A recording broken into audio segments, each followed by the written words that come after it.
XFM 104.9. Lovely, that one. Now, again, I broke the rules in the week. I met up with Karl. I had lunch with him.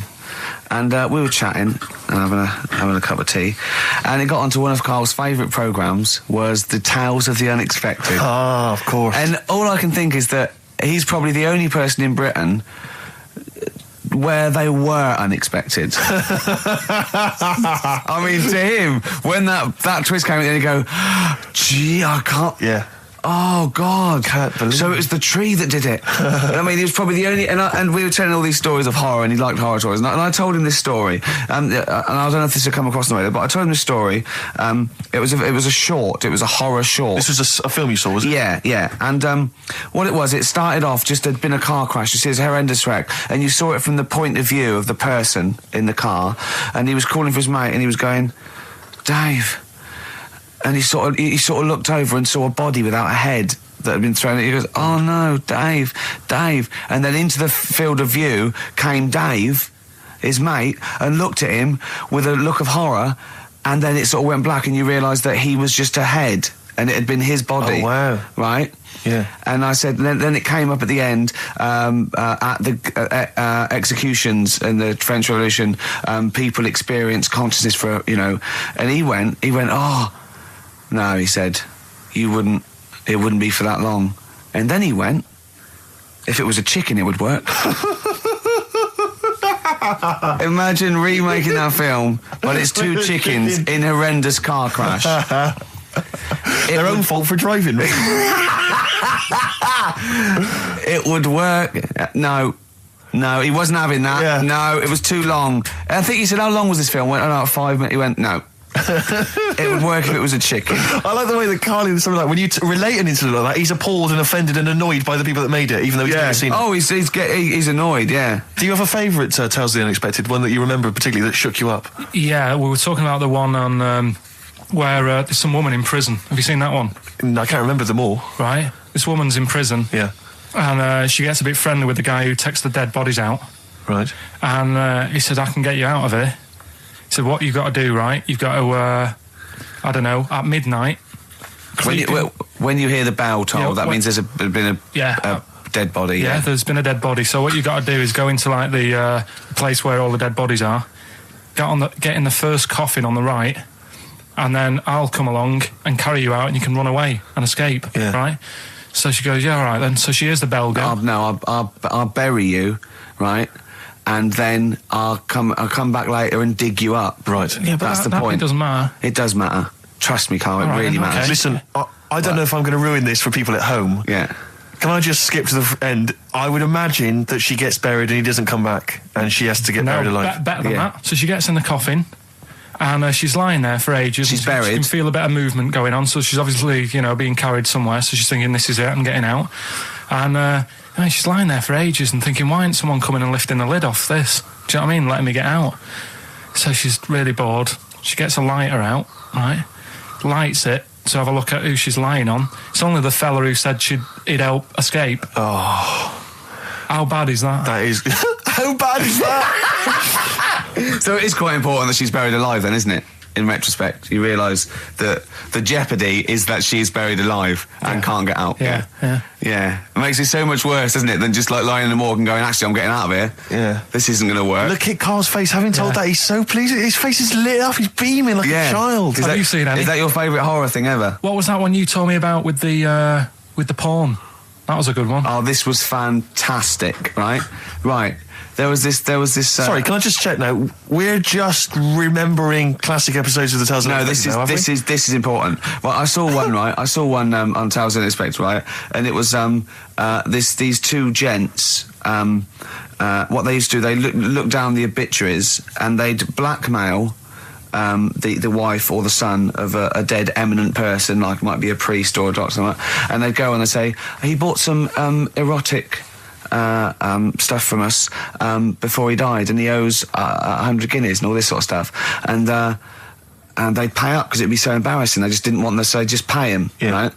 And this one bloke said, who are these people? I'll meet with them. And he goes round there, and he goes round, and they go, your father, he goes, my father could not have bought any erotic material from you. They did, he goes, he couldn't have, he's blind. Right, and that was the twist. And Karl went, So it was magazines, not videos, then?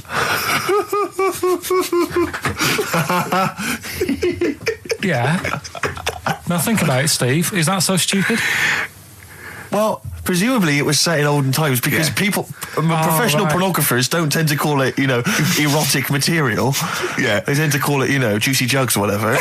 But more than that, I don't understand how a video is going to be any use to a blind person either. I know that you can hear the sound, Carl. Look at you nodding like you caught me out. Yeah, what sound will you hear? Do. Your meter needs looking at? Yes. Cut. What's then? What's that? Then it's just noises, isn't occasional groans. Yeah. Right. You could listen through the wall at your neighbours. He does. I mean, that's why I save a lot of money.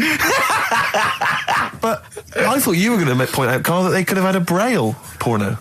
Now, have you thought of that? Look, feel the lumps on that. Exactly. Think about it, Carl. Think about it. You're excited now. Yeah. Your girlfriend's away, Carl. Yeah, the cheese grate is only under the cupboard. No, she's a good-looking lady. What do you make of the first genetically modified baby? Oh. Are you worried about this? Do you know what did they do? What? Let me see what it says here. Isn't it just choosing the eye colour? Well, this is the concern, isn't it? That in the future you'll be able to decide whether it's a boy or a girl, how intelligent it is, what it looks like, is it handsome, is it ugly? Obviously, no one will choose an ugly baby, and so on and so on and so on. And so it means that where will it lead? Where will it end, Carl? Are you concerned? I've thought about this a lot. What will us three look like in the future if they're being, genetically modified beautiful people? What will we be like? How will we be considered in society? True, yeah. But we've talked about this before, haven't we? About the cloning thing. Yeah, that's a bit weird. Yeah. But I don't think it matters because at the end of the day, right, you might look like some other kid, but it's the way you're brought up that will change your features and the way you are, your personality. If you lie, you get a long nose, don't you? Well, no, but listen, right, because I remember when we, I was growing up on this estate. This is going to be good. Go on. No, it's not. It's just an example of how this doesn't work. Go on. So we don't need to worry, sort of thing. Sure. Right? Okay. So I'm growing up on this estate, and there was this woman about 4 houses down, right, who's a bit rough. All right. Didn't fancy her. Oh God, no. Right, but she had a baby. Well, tell me about her first. I'm interested in this woman. Why was she? It was a very. Was it like a man in a dress? I mean, I didn't grow up in a posh house or anything. I'm not saying that if you live in a bit of a rough house, you're a bad person. What did she look like? But anyone can tattoos, clean up. Looked like Tony Green with a fag on. They didn't clean up much, right? Oh. Which, even if you've not got a lot of money, you can still try and make a place look nice. Yeah. Right. But she didn't, and a kid used to take a horse into the house. Sorry. Whoa, Neddy. What do you mean a kid used to take a horse into the house? Where did they get a horse? Must have nicked it from somewhere. Must have done. You seen a horse in it? No. What, is that from outside the saloon round the corner? Yeah, was it just tied up with a bit of leather? Right. And, that's great. Big Jake, I'm looking for it. I'd been out. So let me get this. This was before the lynching stopped or after. Where did he get a horse from? What do you mean he must have nicked it? His mum said, where'd you get that from? I bought it. All right then, but keep it out of the kitchen. I don't want you going Catlin rustling.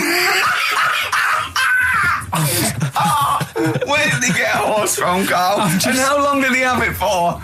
Was he leading it or riding it? Mum, open the door, I can't stop. I can't stop it.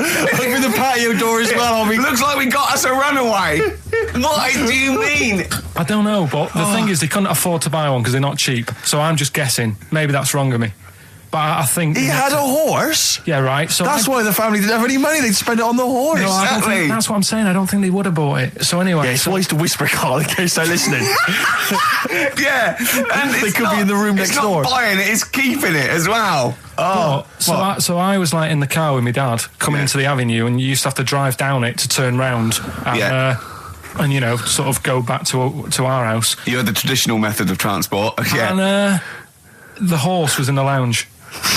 Reading a paper. Just like walking around. Oh, God! What? And when I was doing, I tried to earn myself some money once by flogging little flowers in plastic cups. What? This is genius. It just keeps coming. What do you mean you're trying to flog little flowers? What do you mean? Wait. Let's play a record. Let's play a record and come back to this. This story's going to just unravel and unravel. It's going to go on for hours. Let's play a track, deeper Carl. and deeper. It's like an onion, isn't it? We've created a whole world here where there's a man living with a horse. Just walking around the lounge. I come from the West Country. I've never heard anything like that. I just think of a big sort of like orange carpet and a rediffusion telly and this horse going, I'm fed up in here. Exactly. This is really... I am not taking the rubbish out again. Yeah. Right, play a record. Let's have Velvet Underground. We've got that lined up. Oh, yeah, the classic from the first album. I'm Waiting for the Man. Let's come back to the horse in a second. Little flowers in pots. What do you mean? From that classic first album, Velvet Underground and Nico, which apparently peaked at a disappointing 171 in the US charts. Think of that. And that's obviously Lou Reed, the Velvet Underground, and Waiting for the Man. Yeah, great track. So we were talking, we were doing White Van Man, and we got onto genetically modified babies, but and somehow then Carl started telling a story about someone with a horse, and then he got onto, he was trying to make money selling flowers. Just do the flowers briefly. Well, hang on, I just want to recap slightly. So there was a family, and who had the horse in the family? It was... Because you lived on an estate in Manchester. So the mother was a right pig, apparently. I don't know if that's relevant. You don't need to go that far. But what I'm trying to do is like make a picture for you so you understand. What did she look like? Who did she look like? Bit of a, and no disrespect to her, bit like Pauline Quirk. Quirky, yeah. Right? Okay, I knew you were going to say that. Yeah. I knew it was going to be Pauline. Did she have any tats? I've never got that close to it. Okay, all right. So who had the horse? Was this her son or her husband? No, her daughter. Her daughter had stolen a horse. Yeah, from I don't know where. There was I think there was some stables down the road or something. And they kept the horse in the house with them. They kept it in the house. Did they didn't get have caught? it for long. No. Sorry, and you said you were in the house one day and you saw the horse. No, what happened was I was. They did this thing at school about raising money for charity, right? For some local charity. And they said you can do anything to raise money, and they came out with all these ideas, and I thought that's good. What was the charity? Well, I don't know. I thought forget the charity. Yeah, that's just a good money making idea. So you're a charity. So I asked my mum for some because she used to have a lot of flowers around the house. Sure. I said, can I just take some snippings off them, and I'll go and buy some plastic cups, and got some soil out of the garden, planted the bits of plants in them. Yeah. Got a tray. Yeah. Had about 25 plants on it, selling them for 25 pence each. Excellent. Did you sell any? Yeah, so loads. Did you just cut? You didn't just cut them and stick them in the soil? Yeah, they want to survive. Oh. But I think people sort of thought, well, good on him for trying. But anyway, so I went round to theirs because I thought their house could do with a bit of colour and stuff. Yeah. Because it's a bit rough. So as I went... The horse went, thank God for that breakfast. They've been feeding me kitty cat. So I got up to the door and they opened the door and it was one of them houses where no carpet. Yeah, a horse in the living room. You know. We've all been there. And the horse was walking around the living room. Oh. I looked quite happy and everything because I always say that about animals. Black Beauty was on. Yeah. Well, think about it, right? If you were a horse, where would you rather be? In a little wooden hut with a load of hay, or in like a house with a central heating, 3-piece suite, and a telly and that? Telly and that? No, but I was saying this the other day. And an Atari, right? I was walking through London. Commodore 64, rubbish. Exactly. Walking through London with Suzanne, right? Yeah. And you know, like homeless people always have dogs. And she said, "Oh, I hope she looks after it." I said, that dog is happier than most dogs, right? Because people always walk past and give it a pat on the head. Yeah. It's with its owner all the time. Yeah. It's out in the open. It's not locked up in a house. Yeah. It doesn't eat, but other than that, no, it does eat though. They're always all right. So that's what I was saying. I think this horse was doing all right for itself. Do you know what I mean? Well, not many horses have got their own house. Exactly. For a start, yeah. But anyway, that's by the by. Yeah. So anyway, this family. Who's a bit... What were we talking about? It was about cloning... Genetically modified kids and all that stuff, yeah. Right. Now, what I'm saying is you could say, you know, right, Steve, you could have a baby, right? Mm-hmm. And Ricky could see it and say, God, I want one that looks like that. Yeah. Right? It could happen, Rick. So... Come on, work with him. So you take it to the doctors, and I don't know what they do. They inject it with something or whatever. Yep, that's how it's done. Yeah. And get a little baby, and there it is. It looks the same. Now, the thing is, you separate. You both go off and do your own things. Yep. Right? Now, you look at Stephen, you look after your baby. Yeah. You treat it well, you give it good food and I'm a good dad. all the vitamins and stuff. Yeah. Ricky just gives it cheese. Right? So then it changes its looks. It goes a bit fat. You know, it gets tired easily and that sort of thing. Now, when this family, Why am I just feeding a baby cheese? right? This family who had a horse in their house. Yeah. They had a little baby, and my mum went round and said, "You're not going to believe this, but it's a beautiful looking baby, right?" Yeah. And I was like, "Well, you know." And the weird thing is, it was a good-looking kid, but as time went on, they didn't really look after it. And I'm not saying like abusing it, but it used to run around. It used to play out till like 10 at night. Yeah. It used to chase cars. Right. It was a bit. Did it have hooves? No. Chase cars. Right. What sort of kid chases cars? Oh God! No. Was it called Rover? The weird Did it catch sticks? It's Liam, it was called, right? Right. Now, the weird thing is, it was a good-looking kid, but as time went on, and all that, like, not eating properly and its hair was all patchy. It's not Liam Gallagher, is it? And chasing cars and that, and it became an ugly kid. It's definitely Liam Gallagher. And that's what I'm saying, right? You can clone all you like, but at the end of the day, it's how you brought up. Brilliant. Wow. Life. Wow. That was a hell of a point. Oh God. But am I right? Oh, you're always right, Carl. Finally, White Van Man, what do you make of the fact that Sainsbury's are bringing in square tins? Is that a concern for you? Is that true? Apparently so. Why? Don't know. Like it's easy to stack. This is what the guy in the Sun has said. That should be interesting. That should be his comment on Sainsbury's are bringing in square tins. Is that should be interesting for meatballs.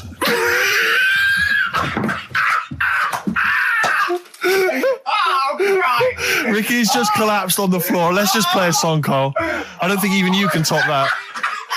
Cooper Temple Claws. Who needs enemies? Good question, lads. Nobody. Sex FM 104.9. I'm Ricky Gervais. Oh, they should print a little book of those. They're great. Oh, how you can relate any song or artist to anything else. Easy. Joyful. Easy. Well, yeah, so me and Carl went out for a beer, and it was great, wasn't it? Yeah, We enjoyed myself. started Yeah, off, it's good. and you met my mate Robin, didn't you? Yeah. And some of the stories. Do you want to tell Steve some things about Robin that you've Robin, done? do you know him well? Yes. Well, do you know about his worm problem as a kid? Go on. Right. What I can remember is he had worms as a kid. Not sure how you get him. He never answered me. He was getting a bit touchy about it. Right. This is like the second time I met him. I think he was a bit annoyed that Ricky told me about his problem. What Yes. now? Straight away, you not being there, instinctively, what do you think went on with this story about worms? My suspicion is rather like when you told a group of people that Robin had once suckled milk from a cow's udder. Yeah. It's all right. Did he mention that as well? Yeah. Yeah. My suspicion is that, like the cow story, the worm story is not true. But And why would he get so sort of uppity about it? Well, Because it's not true. Imagine if that wasn't the first time he'd done it. Imagine if he did that every single time he was with somebody for the first time and Robin was just met them. He will tell that story to anyone. But they do say there's no smoke without fire. Oh, Robin!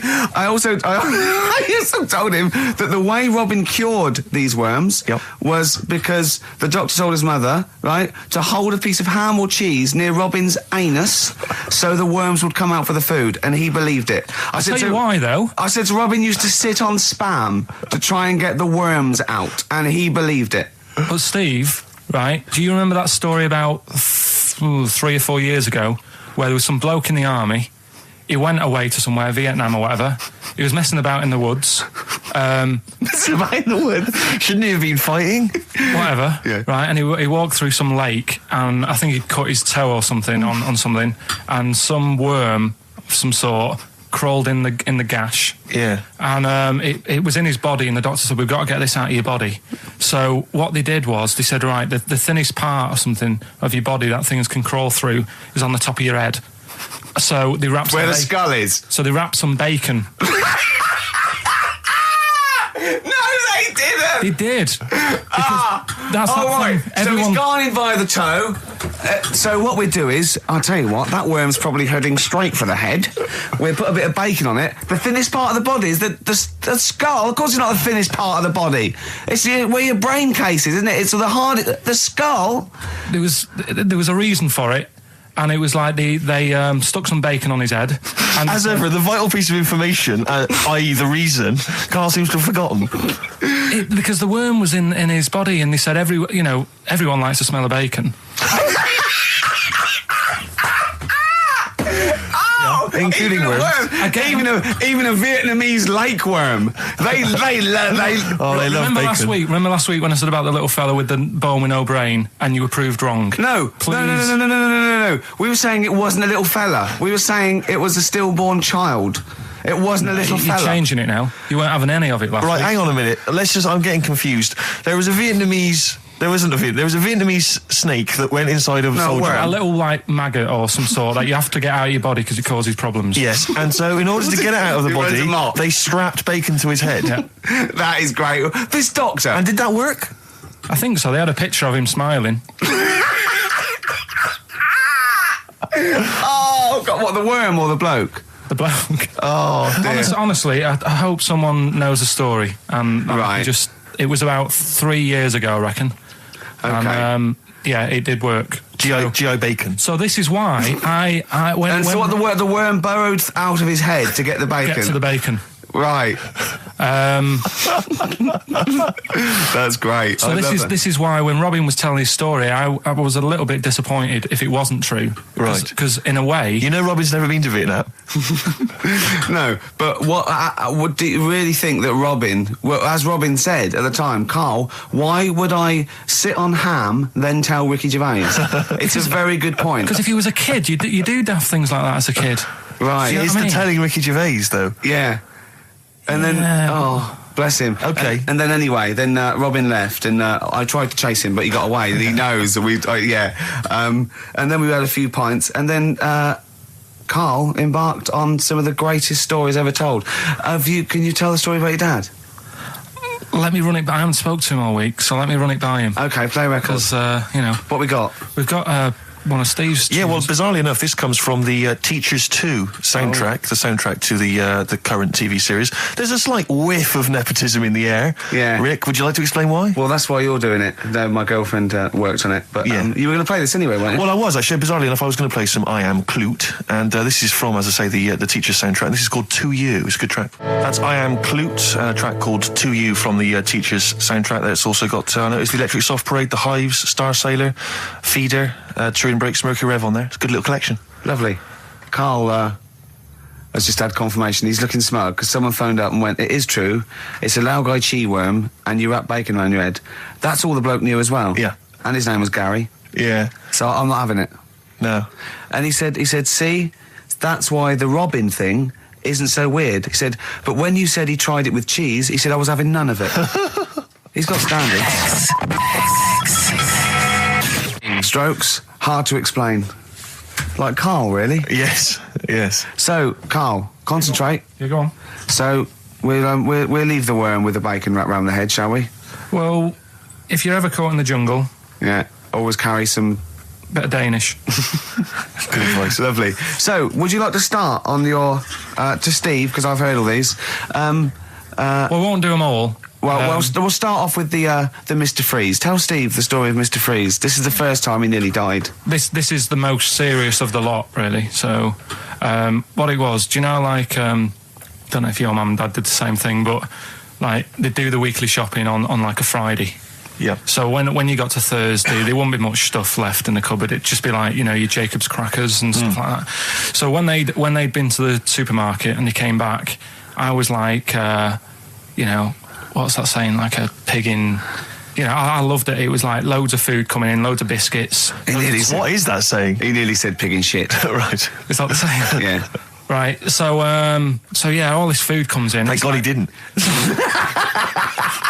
Otherwise he'd have been in trouble. That's true enough. Because he's culpable for our actions because he's the producer. So technically, that twat's in charge. Go on. Right. So anyway, there's loads of food, and I'm like, oh yeah, look at this, and chocolate biscuits, and penguins and stuff. Bacon.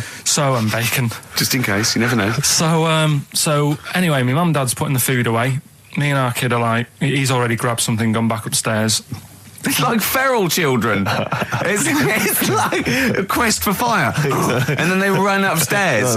What did you sit under the bed, gnawing at some sort of pig's trotter? So I saw. Do you remember Mr. Freeze Pops? I do. Yeah. So they're kind of like popsicles, icicles. Yeah, but really long, like a foot long, right? Yeah. So I thought I'll have one of them. So I grabbed it. Went for the nutritious stuff first. Absolutely. And like my mum and dad are putting this stuff away and what have you. And I rip it open and knock it back, right? Straight away, just right back like Swallow that. It Right yeah. But it went down the wrong way, right? So What, down your shirt? So I was like, oh God, I can't breathe. And my mum and dad didn't even know what I'd ate. Do you know what I mean? I ate it so quick. Yeah. And I'm sort of tapping my mum on the back, going, and she's going, oh God, you know, he's choking again, because I was always choking. If it was one thing, I don't know if I've got like a small throat, but I mean, even Ricky knows I can't drink that much, can I? Yeah. Do you know, or eat pebbles. I'm not a quick drinker. I'd always, I think I'm scared of like swallowing stuff. Yeah. And it was like bottle tops and mint imperials and stuff. I was always choking on stuff. Oh, jeez. So anyway, she's going, oh God, what's he picked up on it now? Drop it. So, and hit his nose with a stick. So I was going, I'm choking. At this point, my dad had I think he'd put his share away, you know, his food away, and he'd gone. His share, I love it. Yeah. He'd gone to watch like Winner Takes All or whatever in a lounge, and I was in the kitchen, and I was starting to I didn't care anymore. Do you know what I mean? I just got to that point where I wasn't struggling anymore. You just thought, I'm done for. I just was like falling to the ground. And my mum's going, you know, get in here, I think it's serious. My dad comes in and sort of starts shouting at me, saying that's what you get for being greedy. He didn't even know what I'd eaten. Well, it was the moment to teach you a lesson, certainly. So he's there like that, and my mum's going, oh, look at him. And my lips were going purple, and my eyes were rolling into the back of my head. You look like Marilyn Manson. And so anyway, she grabbed me from behind and did that fireman thing. The Heimlich manoeuvre. Yeah. And, you know, winded me. And it came up, and I was all right. What, the whole popsicle came flying back out? You see, that's what I don't understand, because there was nothing there. No, just a little bit. No, it swells up, doesn't it? Because it irritated it, so it went down this sort of like your epiglottis. It went down the wrong way, like it went into your air canal instead of your throat, and it sort of spasms, and that's the fear. You just got to calm it down and relax. So in time, I would have been all right. Yeah, anyway. you don't. Well, no, you might have. So that's so that's hang on. one. No. But the weird thing is, like for 3 days after that, I felt like a sort of a special person. I went to school. I'm saying nothing. I did full days. A special needs person. Yeah. I went to school the next 3 days after that. I didn't wag it or anything. I did full days. I love that. 3 days, turn over. Exactly. After 3 days, you thought, screw it. Yeah, did a quick history exam. Yeah. Right, next one. Weird. That's popsicle. That's popsicle hell, we'll call that. Right, next one. Which one's the next one? Oh, what about your paper round? Right, the paper round one. Paper round, I'd still say it's the best job I've ever had. And he means it. No, I really enjoyed it. It's like, you know, you don't have to work with anyone else, right? So you make your own rules. Just think of that. You know, you sort of You're spreading information to people, vital information. You're giving a service, and no one else is around. You know, you can just do what you want and think about stuff whilst you're cycling around on your bike. It's really good. Yeah. So anyway, imagine the stuff he's thinking about when he's riding around his bike. So getting in the head of a salamander. So anyway, I loved it, and even though I only got 50p a day, right? No matter what the weather was like and stuff, I used to get up at 4:30 and go and do the round. And why did you get up at 4:30? Because I wanted to watch the Pink Panther at 5:30, so I wanted to get me paper round done. I said, why didn't you watch the Pink Panther? And then he went, I can't sit there thinking I've got my paper round to do. He'll ruin it for him. Yeah. So is it a good job or not? So 4:30 I was up and about, and this morning it was like winter, really bad winter, bad snow, you know, freezing cold, really windy and all that. And my mum said to me before I went to bed, she said, don't be getting up tomorrow, I'll give you the 50p. I said, it's not about the 50p. So, you know, people want the papers and stuff. So, conscientious. So anyway, I went to bed thinking, you know, that's it. I've told her I'm still going, so, you know, whatever. Go to sleep, get up in the morning, and put all my kit on. And I used to have layers of clothing on because it was really cold. They had a big anorak on with the fur on. I had waterproof pants, and I got my paper round bag. And I went downstairs to get out and tried to open the door, and it was locked. thought, oh, God. So she'd locked it so I couldn't go out. So I'm searching around the house looking for the keys. She must have hid them somewhere. I thought, oh, God, you know, I've got the papers to do. So I thought, how can I get out? So I went upstairs, climbed out of the bathroom window. God. Right, and to try and jump out of the bathroom window onto the porch. But the problem was, I had so much gear on, I was like the Michelin Man. So I could hardly move as it is. Yeah. And I'm trying to get out the window, and I'm like, trying to stretch down like that, get my foot on the porch, and my bag got caught on like the hook of, do you know, like how you have a hook so you can put the window open? Right, yeah. The little arm goes on. My bag had got caught on that. I was holding on to the wall and my foot on the thing, so I couldn't sort of pull it away in case I pulled it away and then fell on my head. Yeah. So I'm stuck there. Dangling. My dad comes back from working nights. Yeah. He thinks I'm a burglar. Gets out his gun. So he's shouting and stuff, going mad and going, Dad, it's me. And he had to give us a hand using a... He's heard that wily trick in Manchester before. He had to help me using a washing prop thing, a big stick. What did he do? Well, he said, just hold on for your dear life, and I'll sort of push the paper bag off the hook. Why didn't he go upstairs and sort it out? It was at that point where I was in the middle. There was nothing you could do. Do you know what I mean? It's at that point where you've just got to make a decision. Yeah. And by the time you go upstairs, who knows what might have happened? Sure. Do you know what I mean? You've got to act there and then, not messing around. Yeah.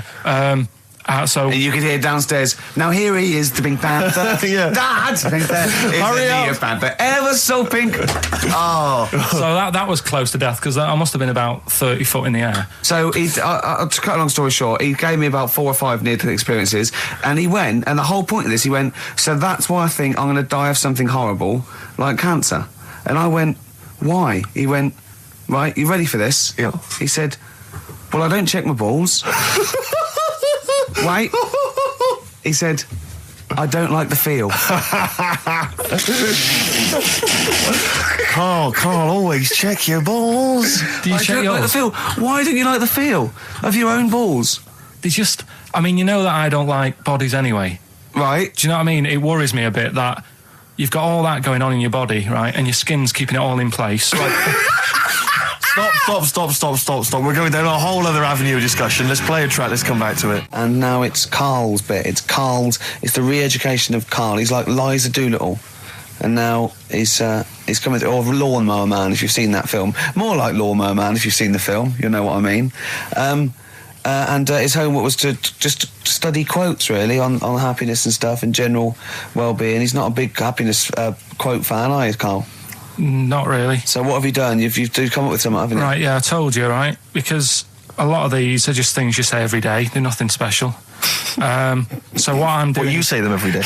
Well, the sort of things you come out with and you don't even think about it, do you know what I mean? Yeah. They're on the TV all the time. People on the radio are saying these sort of little quotes. Sure. And what I've done is, remember that programme on Channel 4, Faking It? Yeah. Where they got some, like, posh kid to be on a door and all that. What I've done, I've... Imagine if that was the pitch for the show.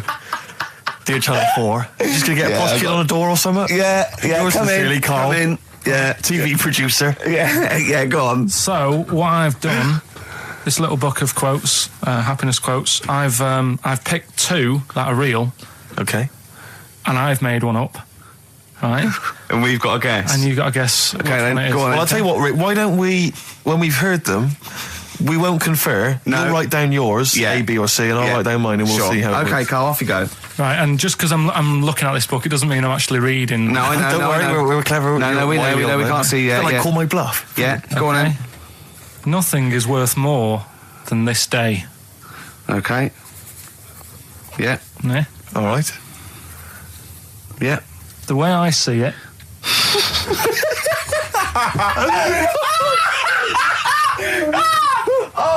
Oh God, my head's gonna burst. no, hang on. My head's gonna burst. No, Hang on. this might not be Carl's. Oh, it might not be. How do you know I haven't tweaked them a little bit? Yeah, good Okay, point. fair Good enough. point. No, good point. The way I see it, if you want the rainbow, you got to put with the rain. Yeah. Okay. All right. All right, yeah. Okay. Hang on. It's not here. Come on. Cat food. Cat food, come on. It stinks a bit, but if you don't put up with the smell, the little kitten will die. Steve, I don't know what to say. I don't know what to say. Imagine this in faking it. Imagine their faces when he says that, and they're going, "Oh my God, Carl, play a song, mate." We'll have to confer on this one. Right, Blair. Well, that's just amazing, Carl. Just read them again. Two were real, one was fake. Go on in. Right. First one. Nothing is worth more than this day. Excellent. Next one. What does that mean? Well, cherish now, cherish your time. Okay. Because you can't get it back, and you know that's the way I saw it. Carpe diem, whatever it is, seize the day and all that. Okay. If you want the rainbow, you've got to put up with the rain. Yeah, of course. Yeah, rough with the smooth. You know, it's not all plain sailing, but you know, rainbow's beautiful, but it comes because of the rain, which you might not like. So make the most of everything, and good. Cat food doesn't smell good, but if you don't put up with it, then the little kitten will die. Right, now, Carl, that is a good effort. Now, that one's yours. I mean, obviously, right? Right, no, but it's a good effort, right? I mean, it slipped seamlessly into the others. Yeah. Don't think it didn't. No, but it's good. I mean, we knew it was that one. But what I will say is, it's good, but what you don't know, maybe subconsciously, is, I mean, it's very similar to the putting up with the rain and the rainbow. But that's good. Why do you think that? Well... What does mine mean? Well, even though it smells bad, it's good for something. Right, so I didn't look at it like that. What did you look at that? I kind of thought... Was yours more specifically about cat food, generally? Because, normally it's an analogy. Yeah, or a metaphor for something, much well, no, the way I mean, Dolly Parton, who I think did the rain thing, she wasn't specifically concerned about weather conditions. No. It was a sort of general idea. It's all about life. Yeah. Well, that's what I've done. Go on. I've used an everyday thing. Yeah.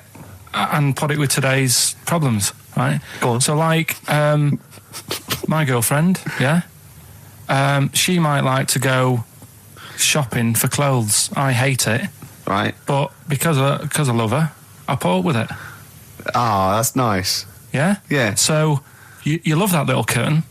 You can't stand the smell of the stuff you got to feed it. But because you love it, you go, well, I'll put up with this just for a few minutes, and then I can, squeeze its head later and give it a little... Sorry! Squeeze its little head. No, yeah, well, that's just the thing that I do with cats. Put it in a bag and drown it in a lake. I can feed it and then I can throw it against the wall. So you didn't see it like that, did you? No, that's very good. So it's about love, is it? It's about putting up with the bad things for something you love. Yeah. Well, that's nice. But Carl, you seem now to be convinced and rather smug that you've tricked us and that you've fooled us and that we didn't understand it. Well, I say that's your fault, not ours. No, it's not, though. I mean, look, that man in Forrest Gump, he was a bit of a nutter.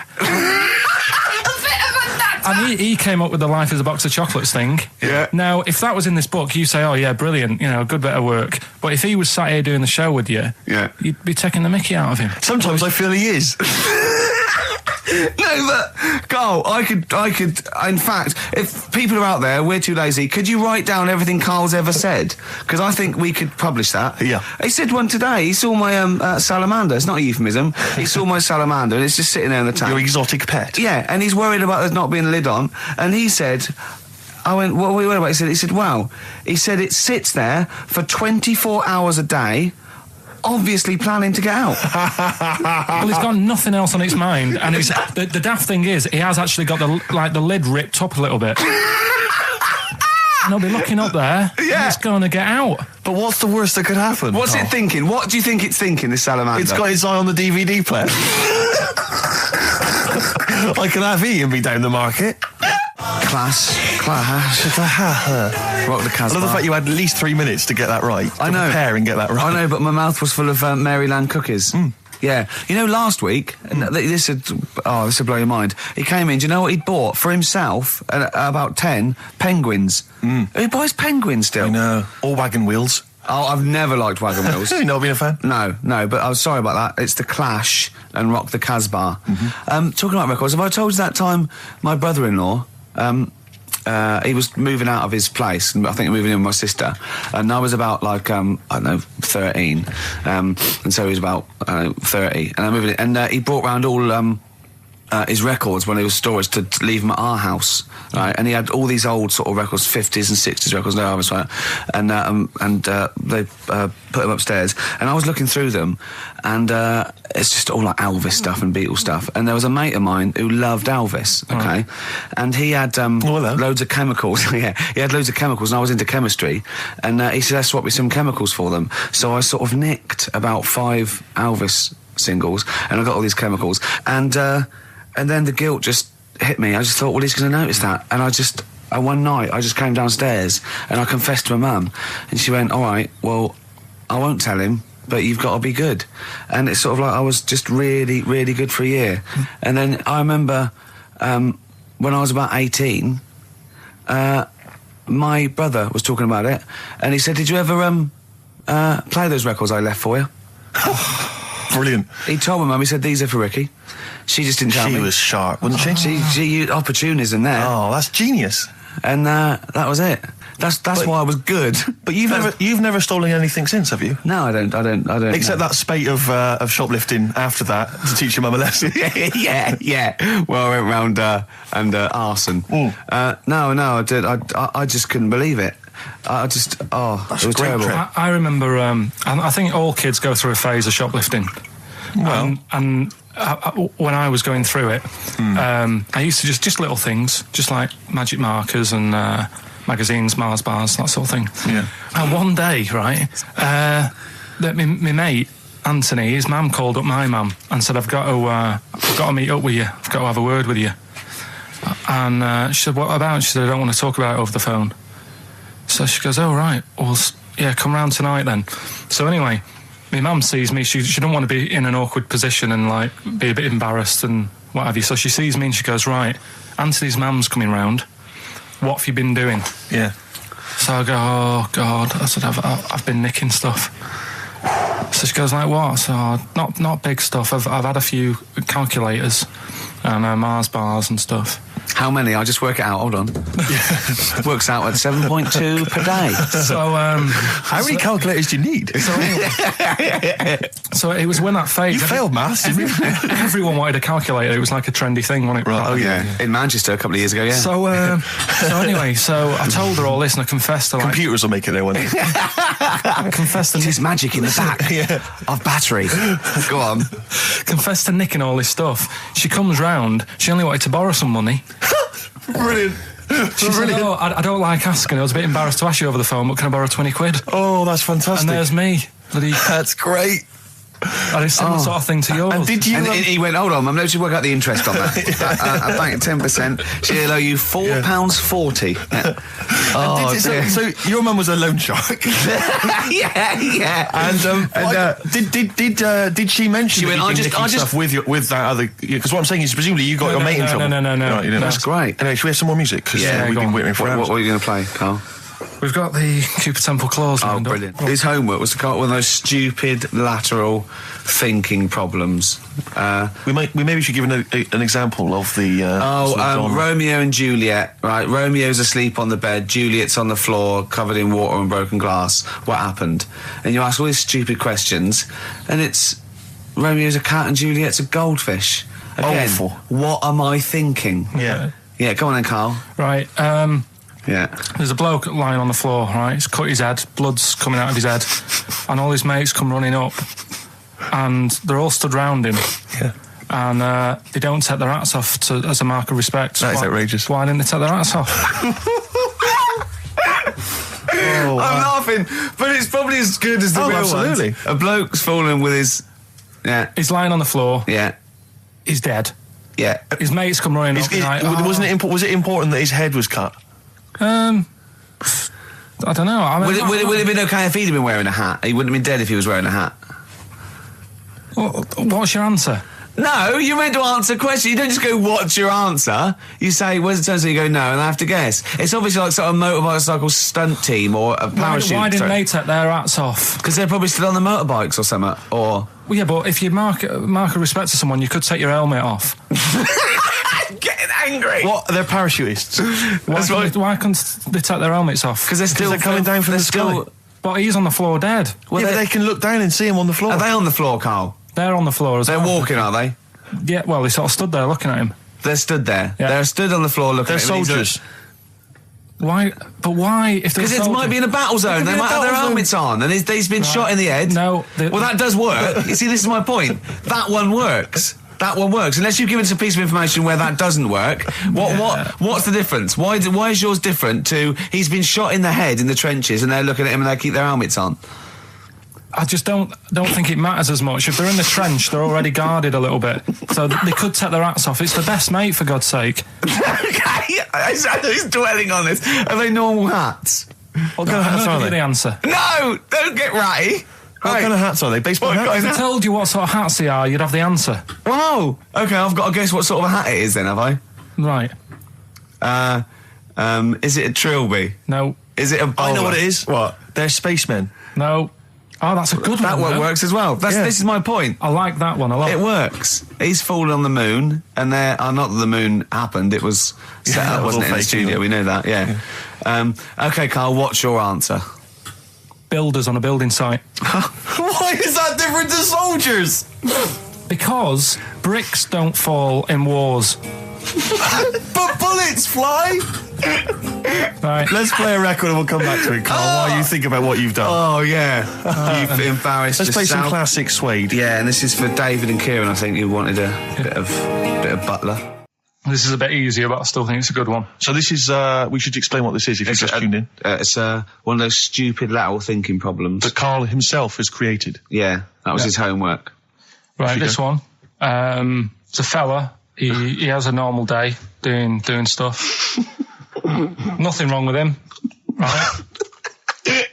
And It's the twist in the tale. It's just like Tales of the Unexpected. Yeah. Just a normal day, nothing wrong with him.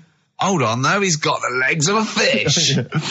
Go on. So, that's why he's been hiding his legs. So Go on. He does his The normal, legs of a fish. Sorry, Carl, carry on. He has his working day and that, Yeah. and then he gets a bit tired.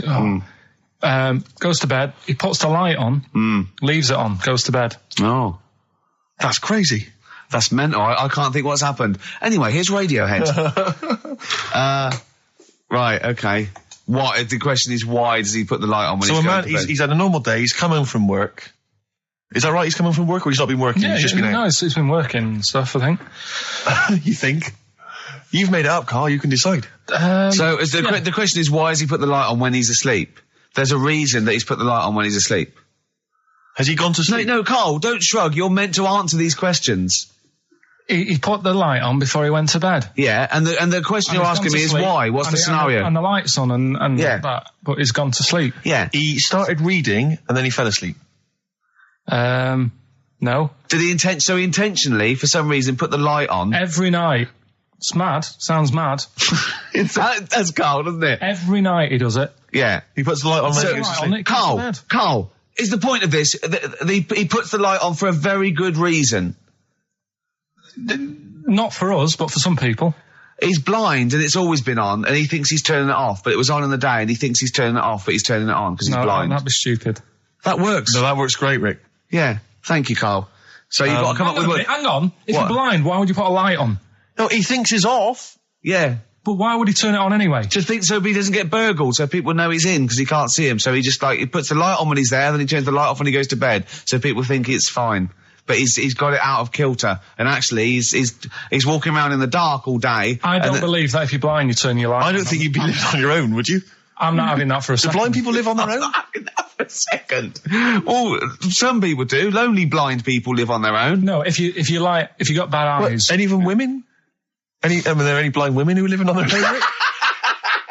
No, I mean, if you know of some blind women. 08700 800 1234. We've gone through this. If you are a blind woman with no standards and you don't care annoying voices and smell, yeah, then get in touch with you. yeah, I mean, you've got to be within the ages of, say, 25 to 65. You know, Right. well, call it 75. You fussy all of a sudden. Yeah, go on. If you were blind, would you live in London? Because someone said yesterday there was one struggling outside in Leicester Square, and I don't understand. If you were, I mean, you know, That might have been a tourist. But why come to London if you're blind? It's the worst place in the world to come if you're blind. To hear the sights. To hear the sights. It's a bit mad, isn't it? Well, they have. They do the same job. They have tourist needs like anyone else. Yeah. No, but it sort of stinks, and you'd go away going, "Oh, it's not that good." I just thought that I thought it was a bit weird. Well, never mind your concern for the partially sighted or sight impaired people coming to London. Get on with this. Yeah. So there he is. Yeah. It's like, a bit tired. Yeah. Just put the light on. Get to bed. Yeah. So he turns the light on and he goes to bed. Yeah. Oh. Should we play a track? He's not sleeping on the job. He's a lighthouse keeper. Well done. Is he a lighthouse That's keeper? not it, Carl. He's a lighthouse keeper. Right. Why wasn't the light on all the time? Because it's light in the day. You idiot. Play a record. What? Play a record. You're a buffoon. No, actually, the light isn't on in the day, is it? No, it's not. I think you're the buffoon. Yeah. Carl has won! You don't talk to anyone, do you, in the week? You just hide in your little sound booth thing and you really don't talk to anyone, do you? Much? Not really. No. I mean, you might call up. Yeah. But no, I keep myself to myself. Yeah. Then you don't get bogged down in the office politics and stuff. Yeah. Is there a lot of office politics here? I don't know. I don't get involved in it. Oh, yeah. Proved your point. So when we're away and we're like out of action, who, other than Suzanne, who will you talk to of the day? How will you get a sort of feedback from the world? How will you get sort of like input and... I always, if ever I've got like a question on anything, the internet's sat there and I can just go online and find out. The internet is good. It's brilliant. But it's not all verified. It's not all necessarily factually accurate. Anyone can put things onto the internet. It's it's freaks and things that put on things one, right? like... Here's one that I read in the week, right? Go on. About this woman. Yeah. She was a bit of a punk. And to get her hair done like she wanted it. Super glue? Right, no. She got lard. Apparently it's a popular thing, you might know. Put lard on your head. Yeah. And you put it in the oven. Now, apparently the heat that you get from the oven is different from the sort of heat you get from an hairdryer. Right? And she had to do that to get the style that she wanted. But anyway, she comes into some money or whatever, treats herself to a microwave. Right? It's not true. Opens the door, jams the things, like the little catch. So the microwave works. She jams it with a screwdriver or a knife or something. Yeah. Puts the microwave on, sticks her head in, boils her brain. Don't be ridiculous. Right? Well, why is that ridiculous? Boils her brain. She boiled her brain. She boiled her brain. And this is what's good about the internet. I went straight from that, and there was a subject about brains. And do you know that Russell Crowe, when he dies, he's given his brain to charity or something, some sort of some people who can do stuff with it. She gave hers to Pot Noodle. Vesta. Yeah. Oh, That's boiling a stuff. skull. Yeah. That's not true. No. It's not true, Carl. Just urban myths. Someone made it up. Yeah. For a laugh. They're just too convenient urban myths. Everyone says you can tell an urban myth's not true because it's always this happened to a mate of mine, and when you say what happened then, they go, don't know, that was it. Was it? Was that it? Was it? Someone boiled a brain and that was it. There was no more story. Well, Were there any dates, locations, times? I think it was in Belgium. There's that one that a bloke, right, was going to get a phone call at 4:00 to find out if his business was, okay, right? And if he didn't get the phone call, he knew he was broke, destitute. So dead on 4:00, the phone didn't ring. So he went up to the roof, his office, and he jumped off to commit suicide. And as he was passing his window, the phone was ringing. Oh no. Carl, it didn't happen. Didn't happen. Think it through. Think it through. Who told that story? Who told that story? As he hit the pavement at 120 miles an hour. He's the only person who could have known that series of incidents. Also, why didn't he wait? Dead. As his life's at stake, why didn't he wait till 5:00? I said I'm going to give it 5 minutes just in case. In case the lines are busy. Yeah. And what sort of bloke goes, I'll call you at 4, okay, if your business... Well, call me anyway. No.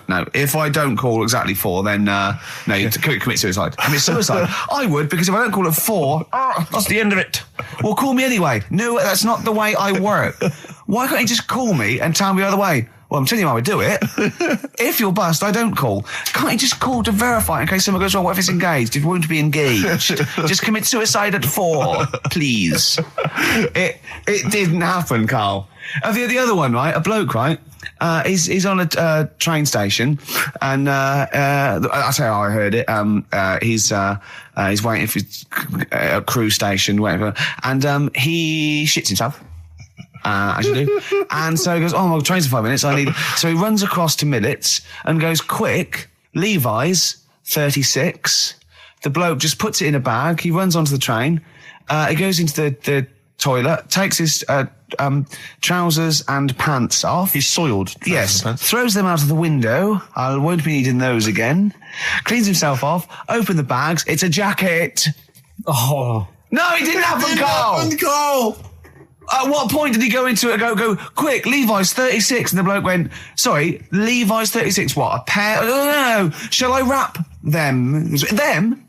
It. Shall I wrap? Just wrap whatever it is. Do you want to look? No.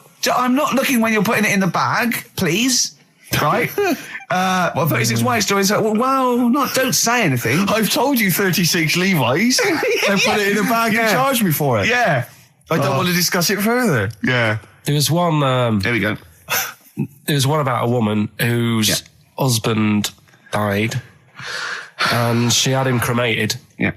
And made like a little egg timer out of him. Right. And she said, I did that so it can still help around the kitchen. Well, that might be true. That might be a joke. That's quite sweet. That might be true. It's a true story, again.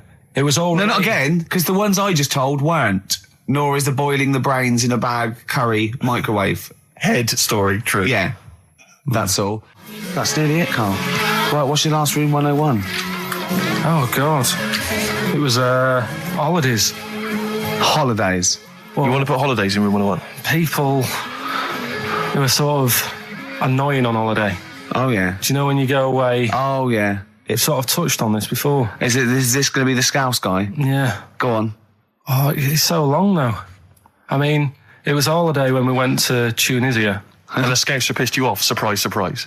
Yeah. Yeah. But the annoying thing was, when you go on it was a cheap holiday, and like the lesson here is, if you want a good holiday, you got to like spend some money. Yeah. And we didn't on this one. We spent about, I don't know, 400 quid for 2 of us for like a month or something ridiculous.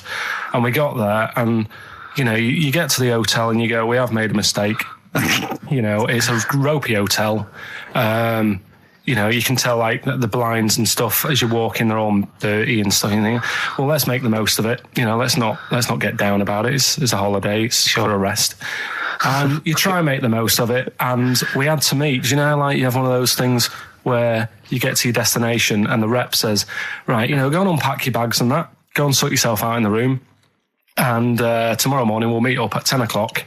And I'll go through, the best sort of place to go for camel rides and, the best deals I can get you. That sort of thing. Can anyone here walk like an Egyptian? So she says, right, tomorrow morning, meet 10 o'clock in the discotheque. So we get up and we have breakfast, and it wasn't a good breakfast. The kitchen was, like, bit horrible. The food wasn't good, and it was run by sort of midgets. What do you mean it was run? There's anything wrong with that. There was little fellas running around, and the annoying thing was one of them sort of started to fancy my girlfriend. How did he manifest his affection? No, you're not saying there's anything wrong with midgets, though, are you? Just saying it was strange. There was but even midgets shouldn't be cutting in on Karl Pilkington's territory. I know. But it's also that thing of, they've got little fingers, and it's sort of ruined. I'm so sorry. No, I'm not. It is a bit of a phobia of mine. Okay. Do you know what I mean? They are nice people and that. Sure. Oh, God. But the annoying thing is... So what was he doing then? How did he... I don't understand how he was chatting up your girlfriend. Was he crawling under the table so you couldn't see? Just kept... Whispering to her from underneath there. Stop it. Just sort of, Wait, I don't want to get a complaint on our last show. There's not many midgets. What's going to happen? Can we just finish this and start up again in a couple of months?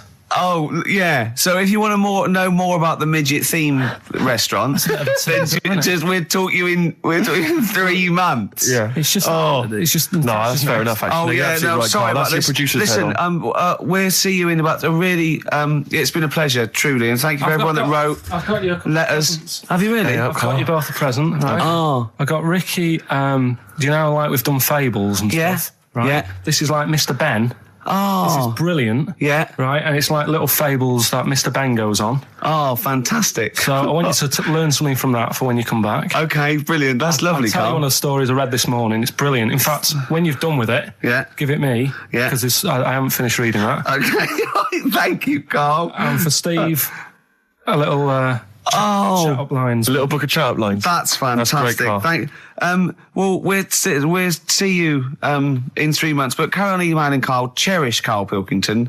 He sits in a little room by himself, so keep him in touch. And we'll see you in August. We're going to leave you with something that we all love. This is There Is a Light That Never Goes Out by the Smiths. Very apt, I think. Goodbye. See you later. Well, here we are again, XFM on a Saturday. Just gone 1 o'clock, Steve, if I'm very much mistaken.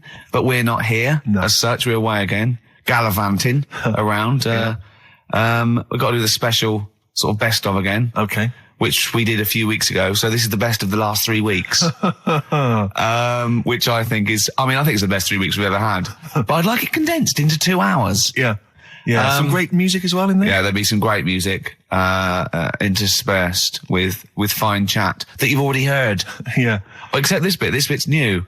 We've actually, out of the kindness of our heart, we've come in last week. Yeah. Yeah. And we've done a few clips just because we felt a bit guilty about shooting off. Yeah. And leaving. Even now, having heard this link, I'm beginning to wonder if it was worth our time. Oh, dear. You know, I've said in the past to you, Rick, that my grandparents, so I love them dearly, but it's like for the last 30 years, they've been waiting to die. I know, It's like they just sort of, it's like, the novelty wore off of life. Life in the 50s. Yeah, they got kind of bored of it. Life, in the 40s, it was brilliant. All sat around the old Joanna as the bombs fell, singing. They loved that. The 50s, that was great as well, because that was the post-war years. It was, it was a bit tight in the pocket, but it was all right. Everyone pulled together. And then the 60s came along, all the crazy music, the funny hair. Let's stay in bed. Exactly. They basically stayed in bed. And it was one Christmas when my grandmother said to my dad, what do you like for Christmas? What do you fancy for Christmas? And this must have been, I don't know, 20 years ago. She said, what do you fancy for Christmas, Ron? And he went, well, I could do with a nice big kind of warm winter overcoat. She said, don't worry about that. Don't worry about that, because your father will be dead soon. It's what you can have his. Meaning my granddad. Well, to be honest with you, my father's still waiting. Which is good news. Good news for my grandfather. Less good news for my dad. He's freezing. He's freezing. He finds out, how is he today? He's fine. Okay. Oh, I'm freezing. It is such a weird mindset, that. I think that, to me, is what sums up people from that older generation, the 40s and 50s. And it seems to me that you've got that kind of mindset. It's like you were born in the 30s. And whenever you talk of your childhood, it's like you had like a baked potato to take to school. And a hoop and a stick is a Christmas gift. The other thing is, I think that that sort of generation, it seems that the man is dependent on the woman. There's a total dependence. Oh, absolutely, If she dies, he's done. Yes. He's done for. It just pine away. If he dies, she's got 30 years of pottering. Absolutely, yeah. Do you know what I mean? And going to the youth club and the church. I know what you mean, yeah. It's sort of like that. It's sad. Of course, it's sad for them, but it's not the end of their life. No, sure. And it sort of is the other way around. I don't know why that is. Yeah. It's terrible. That's a little melancholy thought for I know, I've really brought it. You brought it down. You've brought it down. I've brought it. This isn't a nice show at all. This is terrible. Well, we're going to have people just killing themselves. What? Well, I didn't really want to make it a Christmassy type show because I don't really like it. Oh, he's done it again. What, you did Christmas once, didn't like it? No, my dad always said... All right, steady on. Dad said Christmas morning was for for me. So he used to stay in bed. So he never... That's brilliant. That's a great thing to say, isn't it? Yeah. Christmas morning's for you. Run wild. Do what you want. Just don't bother me. I'm going to Honolulu for 2 weeks. That's great. Dad, it's Christmas. Do I have to do anything? No. So my mum used to get up because she used to like to see my face light up, when I open my presents. And then... to give fireworks. And then... then I'd have to go to my bedroom from about 6 o'clock onwards because, my mum and dad were into having big Christmas parties and I wasn't, old enough to go. Right. So they'd say, right, you've had your fun there, you go up to your bedroom, stay in there. Really? Yeah, I remember one year, right, I got a train set, that's what I wanted. Yeah. Right? It's brilliant. playing with it all day. I thought, I don't mind about the party. I'm happy staying up here playing with this. Brother comes in. He's had a few. Right? He's going, yeah, give us a go on your train. How old is he? He's a bit older than me, so he might have been like, let's see. Well, let him be 18. Yeah, probably about 18, 19, And how old something were you? like that.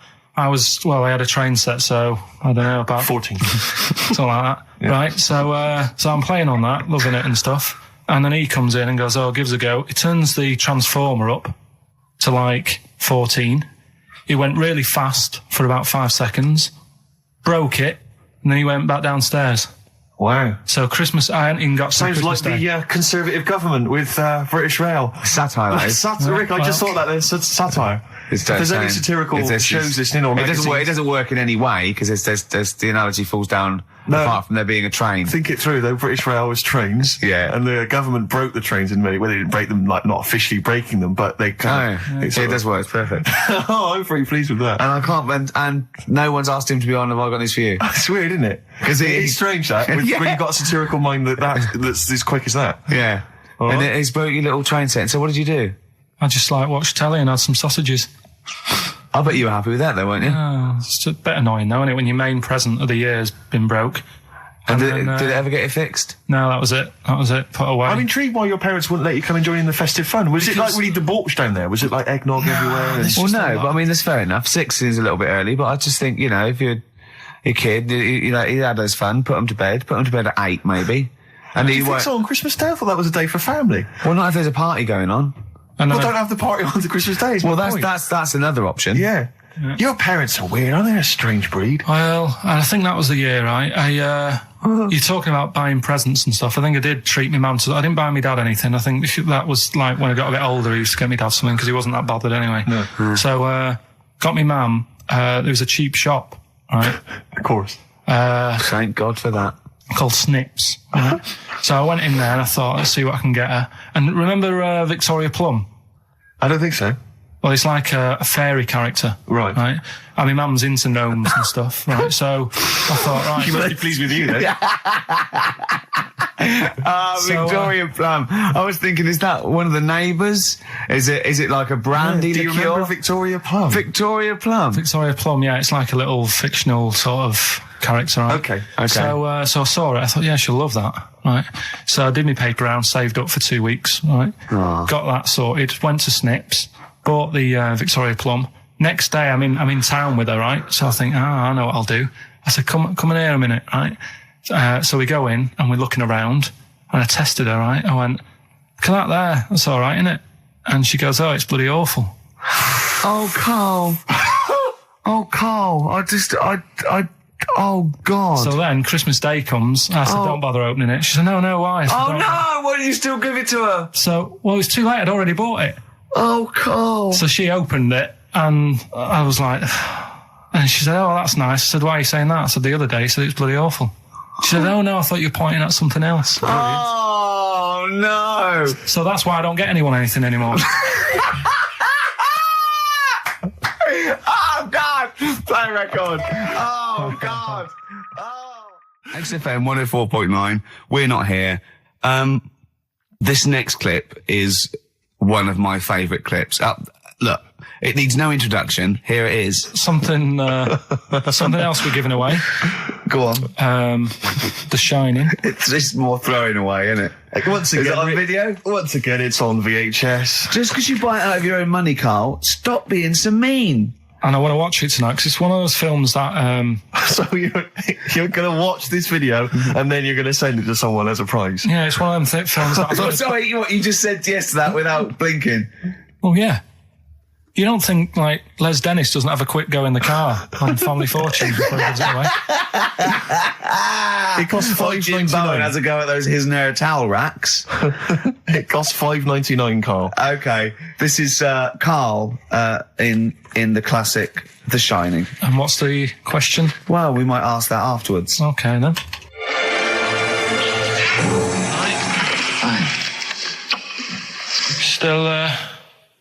Still trying to write the book, then?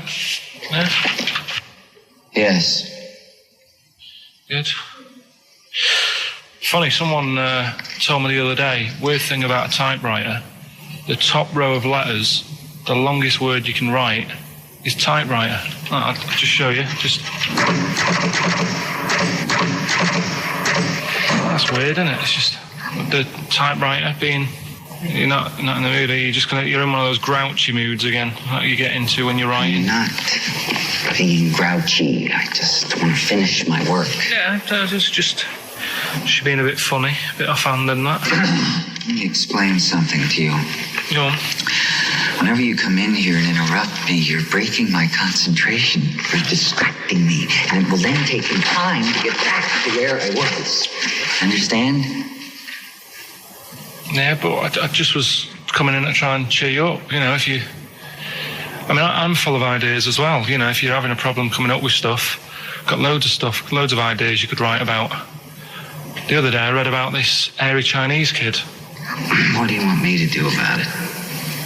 No, it's just that it could make a good book. Do you know what I mean? Sort of following round. That's swell. Well, I'd buy it. You know. But if you don't want to know, don't bother doing it. But do you know what I mean? It's just airy Chinese kid. It's weird because they're not normally that airy over there. Yeah, this kid caked in it. But if you don't care, I wouldn't touch one hair on his goddamn little head. You won't have to touch any hair on his head. Like I say, he's covered. Leave the head alone if you want. Touch his hands. He's totally covered in it. But I love the little son of a bitch. Well, don't go that far. You haven't met him, but I can sort it out. I'd do anything for him. I don't think you'd expect that much. Just take him to the barbers 3 or 4 times a week. You know, he's a good little kid. In fact, I'll do it. I think I'll write a book on him. Yeah? How do you think you can handle that? Yeah. You're not too busy, are you? Well, yeah, I'm pretty busy. I've got to sort out some monkey facts for the show this Saturday, but I reckon I can still... Why don't you start right now and get out of here? All right. I will. If you're going to be like that. Couldn't borrow a pen, could I? See you later. There you Haunting. go. Haunting stuff there. Karl Pilkington in The Shining. You know, in the film, Jack Nicholson goes crazy because the suggestion is he's maybe possessed by demons that maybe are in the hotel. But, you know, if I was stranded in a desolate hotel, removed from all human contact with Karl, I'd go mental with an axe without being possessed by demons. That's more chilling to me, trying to get some work done and you keep wandering in. I'm trying to get Karl to spend a couple of days in the caravan with me, just for the head of it. And he won't. I've offered him money, won't I? I think it'd be a great laugh, wouldn't it, Karl? Oh, yeah, great. That would be terrifying. No, I want to film it. I just want to film it. Like a little video diary. There's Karl there, he's just waking up. Well, and if I was stranded in that would be like being, I may as well be with Freddy Krueger and Jason Voorhees. That's more scary. The thing is, Ricky doesn't mess you about as much as he messes me about. No, you see, you've given him an inch. You've given him an inch and he's taken a yard. 12:30 you got in today. In 30 minutes between 12:30 and 1. The old bin lid on the head, if you wanted to do that again. Yep. Squeezing my head, think he had a go at. And karate chop on the back of the neck. Yeah. All in 30 minutes. Yeah. Who else can say that? XFM 104.9, Ricky Gervais Show with Steve Merchant. Hello there. Good. And we're not here this week. We're off jetting around the world, so we've pre-recorded these links. The time is currently somewhere between 1 and 3 o'clock. So a time check there from Steve Merchant. No problem. Yeah, and what about this weather? Isn't it warm, stroke, edit that, Karl, cold? Okay, whichever one. I'm pleased to see that the congestion charge has had some considerable effect. Had no effect. So just, wasn't that great on telly last night, the film? Yeah. I particularly enjoyed last night's EastEnders, Coronation Street, Brookside. Okay, yeah. Ooh, those boys can rock there. That's the Guns with All Their Roses and Sweet Child of Mine. On XFM 104.9. I enjoyed that. Yeah. That was good. It rocks. I hope the audience was playing it loud like us. Yeah. Ricky Gervais, Steve Merchant, Karl Pilkington. Well, look at him yawning. How rude is that? Carl, what's wrong with you, man? Have you been up late? A little bit. Girlfriend was away, wasn't she, yesterday? Yeah, I always have a problem with that. I always have, because you don't go to bed, do you, early? Do Do you know what I mean? You sort of think... I just always find that thing that if, you're used to living with someone, one of you will go, let's go to bed, then you'll go, all right. But when you're on your own, you go... You just forget to go to bed. I just stay up. Okay, stop eating now, Carl. You've ate all the food. That's just a plate. All right. Okay. Yeah. No, I stayed up and watched... there was a thing on about Dracula. Right. What, Dracula? And I found a flaw in it. Go on. Not the fact that he's the living dead and and drinks blood to stay alive and he doesn't reflect and he can in turn into a mirrors. bat. Well, and you can go on. The mirror thing, you can't look in mirrors, can he? Well, he can look in mirrors, but he can't see himself in a mirror. Yeah. That still doesn't work. Go on. It doesn't work at all, Carl. It doesn't work at all. Well, centre parting's always really neat. His centre parting's always really how neat. does he do it if he can't look in the mirror? Blood on the floor or something it was called. Rubbish. I love the flaw in the Dracula film is that his centre parting's too neat. How did he do it without a mirror? Oh. Was it a documentary about Dracula? No, Yeah, there was... the real Dracula. The real Dracula. Yeah, the real Dracula. The It's true just a film. It had blood on the floor or something it was called. Yeah. It's rubbish.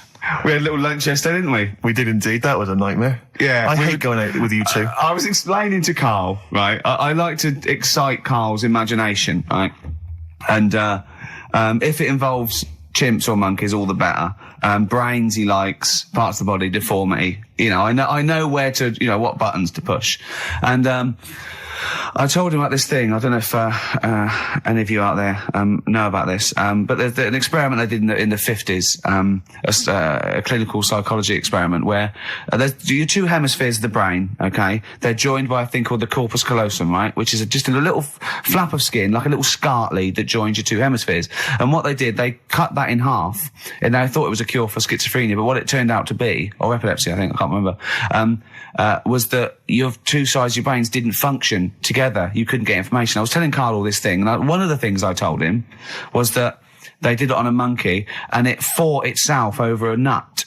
Like its right arm was connected, by its left lobe of the brain, and it was fighting over itself. And Carl went, instead of thinking this is amazing experiment, he went, would it have been happy if you'd given it two nuts?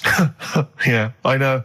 Well, you started off by explaining it. I remember you mentioned, because I was watching the two of you as you were describing it to me, you said, of course, one side of the brain deals with symbolism. And as you said the word symbolism, I noticed Carl drift away from looking at you, pick up his mobile phone and start pressing buttons randomly.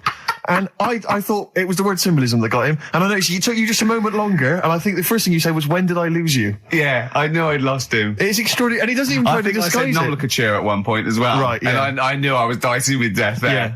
But, Yeah. but I told you tried to look it up, didn't you, on the web? You didn't find anything about it, did you? The spelling of it's... What is it again? What's the word? Corpus callosum. Yeah, so I couldn't do it. No, there's no point. Yeah. Don't bother. Give up. Don't bother. Give up. So if anyone knows any interesting facts about that, But yours hasn't been cut in half, has it, Carl? That would, again, might explain something. I'll tell you what we will be talking about later. I don't know if you're sort of aware of them, Steve. Go on. Bonobos. Oh, I don't know much about bonobos. I told him about he was looking for stuff. I said, put in bonobo. He was having no luck with chimp. And they're a form of chimpanzee, but they're even closer to us, evolutionarily speaking. They've got their social groups are more like ours. They're more intelligent. And he was loving it, weren't you? So is it human bonobo Carl? Is that how it works on the evolutionary ladder? Chimp Carl. Yeah. Yeah. Talking about them. So we're talking about bonobos. You're excited about that? Yeah, That's yeah. Coming up in monkey news? No, I think it's a bit of a monkey bonus. Oh, that was great. That was very, very funny. What a indeed. wonderful clip that was. I enjoyed Do you it. remember that? Yeah. Wow. It was a few weeks ago, wasn't it, really? I mean, I think it was last week. we'd have to have very, very bad memories not to remember that hilarious clip. I'd like to hear that again maybe in a couple of weeks' time when I'm away. Yes, absolutely. It's embarrassing, isn't it? Mm-hmm. And we, but the good thing is, on telly, I feel a bit guilty about putting out shoddy rubbish because I'm getting paid an awful lot. Yes. But here, I don't give a They can bleep that. They will do. They will do. Bit of David Bowie. When's that ever hurt anyone, Steve? Never. Lady Stardust off Ziggy Stardust and the Spiders from Mars on XFM 104.9. I'm Ricky Gervais, Steve Merchant. Karl Pilkington is in the middle of educating me. Educate me. Did I tell you the time when the doctor said I was going to die? All right, keep talking. Right, ages ago. must have been about 15, right? And at lunchtime, there was this... We used to have a choice of stuff to do at lunchtime, right? We used to have like a burger place that had an arcade machine in it, right? So we used to go there and play on that and have a burger. Or there was this baker's, right, that my mum worked at, and did great cakes and stuff, right? So she used to like bring some home and that, but she couldn't always bring them home every night because, you know, they'd cost money, and she used to get them for free. And they used to say they'd rather chuck them away than give them to the staff because there's a chance that the cream might be off. Right. Right, so they used to chuck them round the back. So I used to go around the back with my mate and eat a load. Brilliant. Eating out of bins. No, it wasn't out of bins. They were still in trays, but they just stacked them up near the bins, right? So this got out. I mean, it used to be chocker. Once the school found out, everybody used to go there, and it'd be like, well, have a cake. The headmaster fighting the kids off. Right, so I'd have, you just eat, 6 jam donuts or something, and then you'd spend your dinner money on the arcade machine. Brilliant. Right? So it was a good afternoon, really, right? So you'd do that, and this one day I must have had 6 or 7 jam donuts, a few Congress tarts. What's a Congress tart? I love them. I can't get them in London, right? So I'd have some of them. And if anyone can get a Congress tart for Karl in London, please let him know. So anyway, this day, that was just a normal day. Do you know what I mean? Once, twice a week, you'd have a load of cake. In your life, yeah. Yeah, so normal day in your life. Were the frog boys there with the webbed hands and the big heads? And the horse in the settee? But the day after one of these days, I had really bad cramp in my belly. Right? Okay. I was like in agony, could hardly walk. So I said to my mum, you could hardly stagger to the free cakes.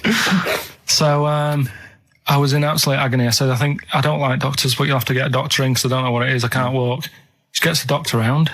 I won't say his name, but he said, well, doesn't look like he's got long left. Blimey. So I was a bit like, hang on a minute, I've only had a few cream donuts. Yeah. My mum was panicking. Sure. He went. My dad came in from work. She said, something's really bad with Karl. I think it's serious. The doctor said he ain't got long left. So he said, what? He said that and just left. So she said, yeah. He said, I'll have to call him then. So he called him up, said, what's all this about? Karl hasn't got long left. How long's he got? So he goes, I was only messing. It's just had some bad cream. Can you believe that? Well, the thing is, I like the fact your mum didn't ask any questions. I know. She didn't go into detail. Can you explain more, doctor? No, I got to show off. But she doesn't. I don't want to diss you or your family, but I imagine if I was there, I'd have known the doctor was joking. Yeah. That's all I'm saying. I mean, I sound very arrogant there, but I imagine he went, what's he been doing? I had about 6 cream cones. Oh, right. Oh, wow. He hasn't got long to live then. I'll see you later. Yeah. That's what I think the doctor did. Yeah. I just like the idea your mum just let him go. Yeah. Terrified, thinking, well, I'm not going to probe him. He's that's it then. Dad comes in. Hi, honey, I'm home. Anything happened? The doctor said Karl's going to die and then left. Did he? I'll call him. But anyway, that's why these sort of things fascinate me. So we'll move on to this next one, right, which is brilliant. Dead short story. So, right, old woman, about 70 years old.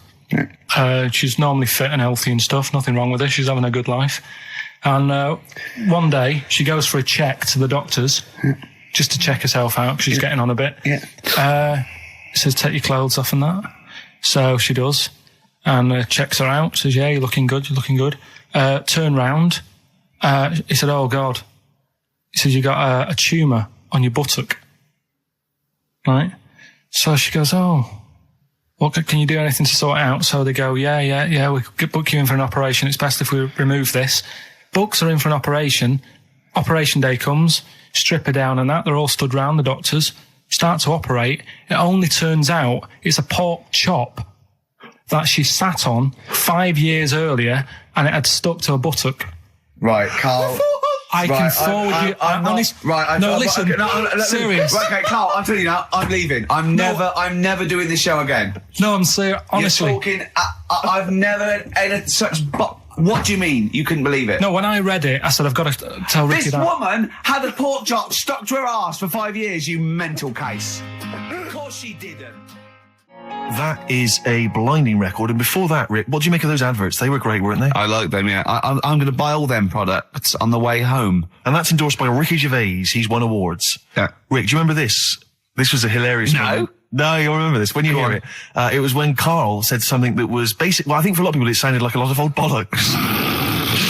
What have we got now? Right, so we're looking into animals that we get rid of. I've spoken to someone about snails. I've spoken to someone about jellyfish and that. And looking at cockroaches today. She's an expert. She's just not just some random person. No, she works in a museum, well, a good museum. I said I'd give it a plug. It's the one near Knightsbridge. It's got dinosaurs and that in it. It's worth seeing. Natural History Museum. Yeah. So, It's not sure. He's not sure. This is what happened.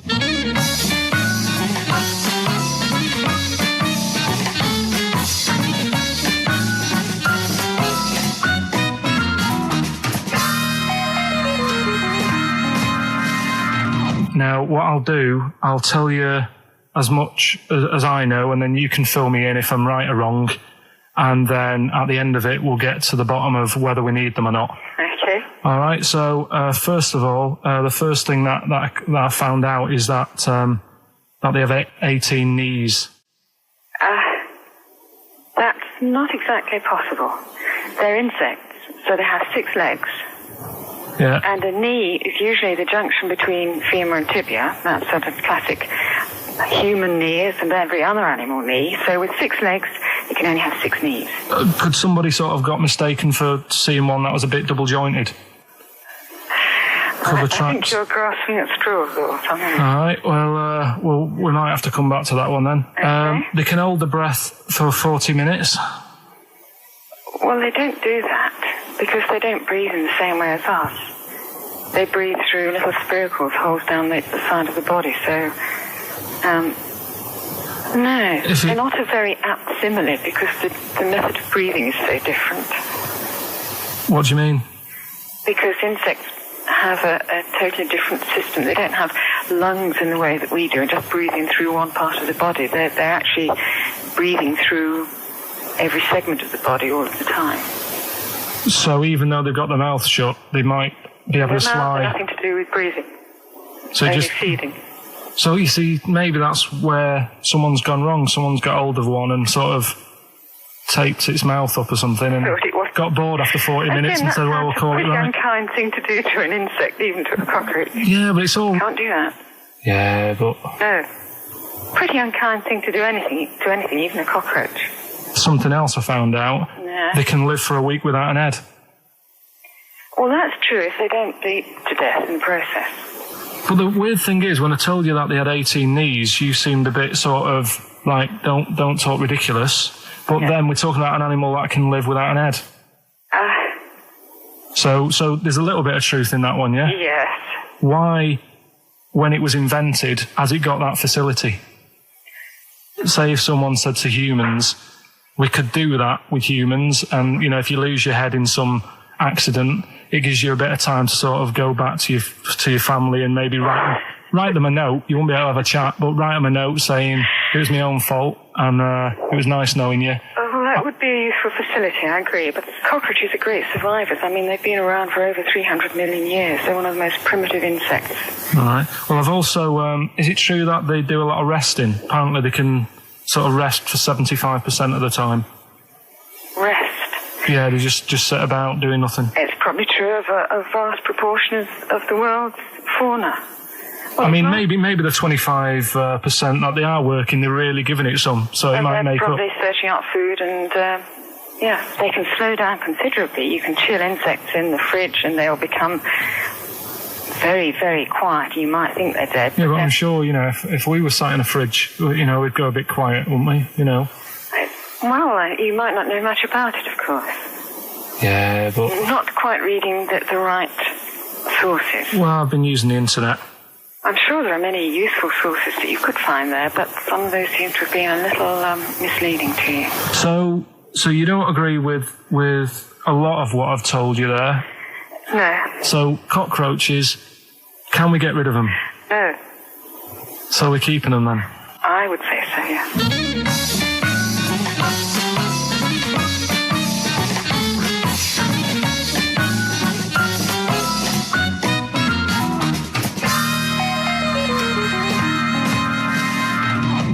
I think we should get her on more often because she sounds like she'd be a bit of an ally, really.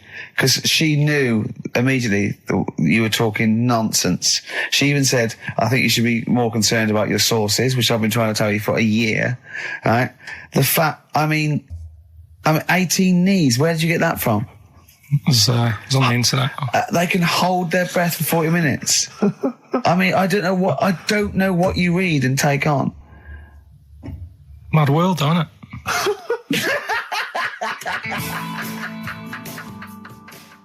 Well, if you just tuned in, Sex FM 104.9, you've got that bit right. Ricky Gervais Show with me, Stephen Merchant. Hello there. Karl is actually in a little booth. We're not in the studio, you see. This is pre-recorded. We recorded this last week because we were away.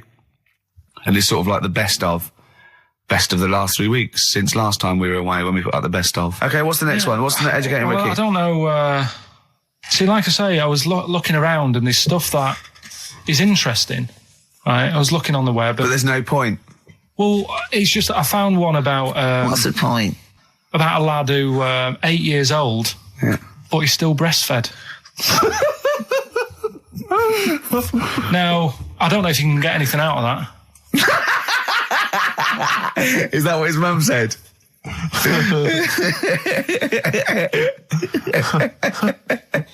So, what do you mean? I don't know if I can get anything out of that. You don't need to. No, it's just that, you know. Where did you read that? That was on the internet. Oh, well, yeah. You're always unspecific when you mention it. It's just it was on the internet. Well, I'm trying to think what I put in. I think I put in Y to see if I'd confuse a computer. And then, Go! You are... No, honestly. I did a search, put in why, and it came up with funny things that, like, why is this person doing that? Why is that? And it had a picture of this 8-year-old lad, sort of, you know, on his mum's nipple. And it was saying, you know, is this healthy? You sure that wasn't asking you that question? What?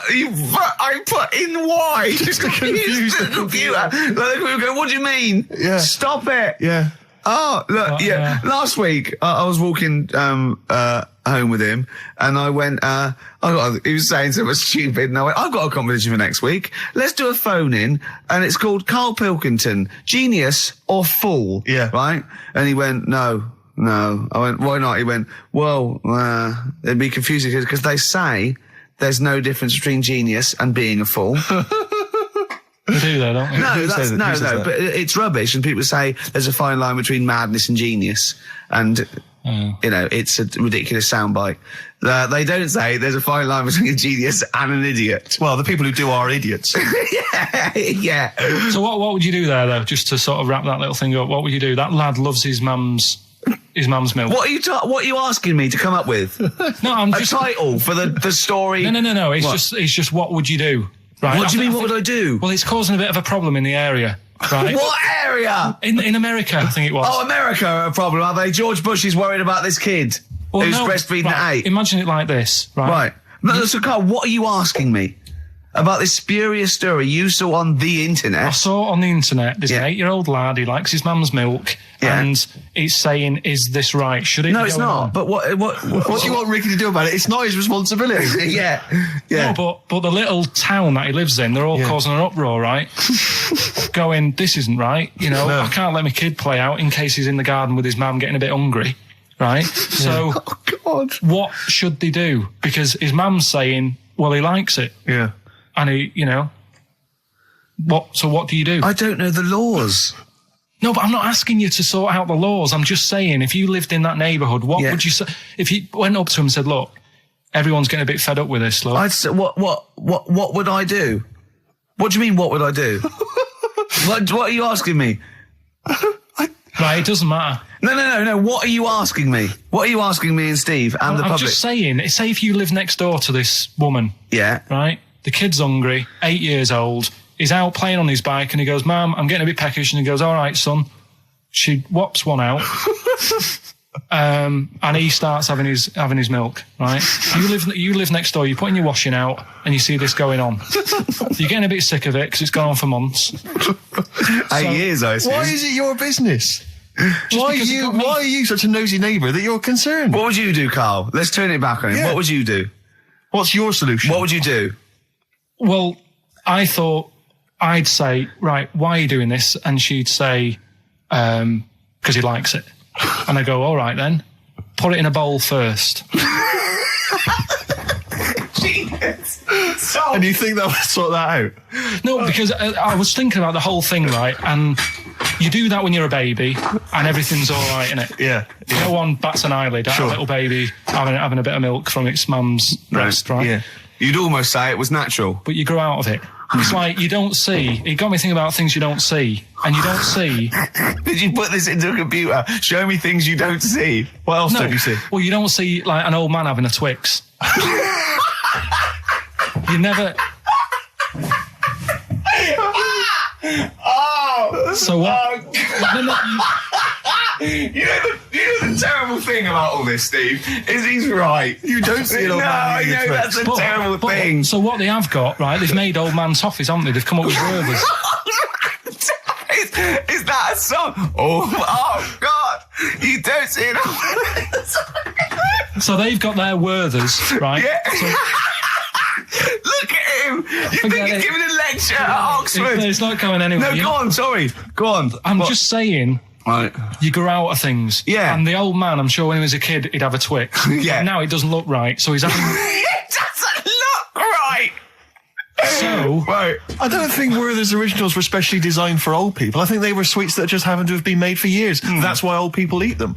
Yeah. They didn't go, hang on, there's a market here. I've noticed old people aren't eating Twixes. Quick, let's make some old man sweets. But the little advert, he gives it to his grandson as well, doesn't he? He goes, I have a Werther's original. I think it cuts, though, before he throws it back in his face and goes, get me a Twix. XFM 104.9, we're not here. It is a bit like being Dennis Norden, playing some great moments from the show. I just imagine Dennis Norden one day, sort of just like waking up out of his stupor, he's doing this, and he'd go into the producer and go, I've just seen a couple of my programmes. I just saw It'll Be Right on the Night 18. It's shit. It is terrible. Why didn't someone tell me? Well, we didn't want to upset you because, but I've been doing it way too long. Well, you could just let me go on forever. Well, until you died, yeah. Well, why can't my son take over? Well, he's 80, Dennis. And the jokes I'm doing, they're awful. They're just, why have I got that clipboard? I've written these jokes, they're not funny. There's an audience, they're laughing. What are they laughing They're not at? laughing, they're not laughing, that's canned laughter. Who are those audience? Who goes to an audience for It'll Be Right on the Night? A lot of them are older than you. It can't be right. Do you know we have a 15% fatality in one of your audiences? But I went home at Christmas, I watched one of the episodes. Yeah. I was with my family and friends. I said, watch this, you'll love it. Stony face, no one laughed. They all thought it was Well, it is Well, why didn't you tell me earlier? We didn't want to hurt your feelings. You're an old man. You may be upward of 102. I didn't realise. Yeah. Here's a problem that someone's emailed in. We're taking emails today. If you've got a problem, a concern, or, just a general query that you think Karl could answer for you. It could be about anything. It could be about some of the big kind of philosophical questions. Yeah. It could be something to do with war or famine, anything like that. Or it could just be a personal dilemma, something that's happening locally. Anyway, this seems one that I think you and your father have probably come across this sort of dilemma in the past. Yeah. And I'd be interested to know what your take is on it. Let me see. This is from Lee Matthews by the look of it. He says, he lives in a suburban area where the local teenagers also live on the same road, and they're running riot. They're smashing wing mirrors off the cars. They're crashing into parked cars on their skateboards. And they're just generally making mayhem, night and day. What can he do to stop this going on? The parents of the kids don't seem to give a damn. Anyone who complains to them, they just say, "Oh, piss off."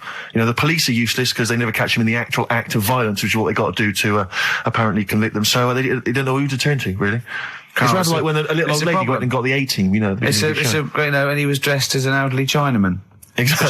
She knew who he was. Colonel Decker didn't have a clue. Yeah. You see, it's weird because now it has got out of hand. Sure. Do you know what I mean? Like years ago when I was growing up on the estate, you had problems, but not like you have now. Do you know what I mean? Summers were nice as well, weren't they? Well, right. And police are getting shorter and younger. But you yourself kind of admitted in the past that you were something of a tearaway. You didn't do anything like these kids here. The thing is, I was scared that if I got caught doing it, my dad would go mad. Yes. And I remember smashing a car window by accident and legging it in the lounge. and sort of pretending to go asleep on the settee. Right? Genius. And I heard a knock at the door. He and I chloroformed thought- himself just to be unconscious when his dad came home. And there was a knock on the door, and I thought, oh God, this is a fella. He saw me. I was chucking a stone in the air, seeing how high I could throw it. Of course you were. It came, Did it keep landing on your head? That would explain a lot. and it came down. Chucking a stone in the air, love To it. see how far I could It's throw it. brilliant. So, you know, I wasn't bothering anyone. Did you by invent that game? Right, Did you get the stone for your birthday? Go and play with your stone. He gave one to Suzanne. Carl, go and play with your stone. The thing is, right, and it came down at a funny angle, and it Of course it did. It ate the back of this car, and the back window is the most expensive because it has that heating thing in it. Yeah. In case you got a frosty window. Yeah. So I thought, oh God. So I legged it in, got on the settee, went to sleep, knocked at the door. Genius. It's a brilliant plan. It's a brilliant plan.